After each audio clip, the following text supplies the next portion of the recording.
একটি ছোট গ্রামে রফিক ও করিম নামে দুই বন্ধু বাস করত। রফিক ছিল পরিশ্রমী ও দূরদর্শী, আর করিম ছিল অলস ও উদাসীন। রফিক কিছু মুরগি কিনে পালন শুরু করল। প্রতিদিন সকালে সে ডিম সংগ্রহ করে বাজারে বিক্রি করত এবং উপার্জিত টাকা সঞ্চয় করত। অন্যদিকে করিম সময় কাটাত খেলাধুলা, আড্ডা আর ঘোরাঘুরিতে। কয়েক মাস পর রফিকের মুরগির সংখ্যা বাড়ল। সে ডিম বিক্রি থেকে ভালো মুনাফা পেতে লাগল।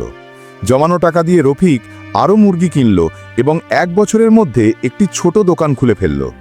দোকানে ডিম ছাড়াও নিত্য প্রয়োজনীয় জিনিস বিক্রি শুরু করল। একদিন করিম দোকানে এসে দীর্ঘশ্বাস ফেলে বলল, ইস, আমিও যদি তোমার মতো কিছু করতাম।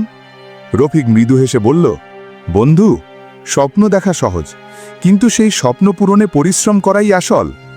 সময়কে কাজে লাগাতে না পারলে সুযোগও হারিয়ে যায়। শিক্ষা: সময়কে সঠিকভাবে কাজে লাগালে ছোট কাজও বড় সাফল্যে পরিণত হয়।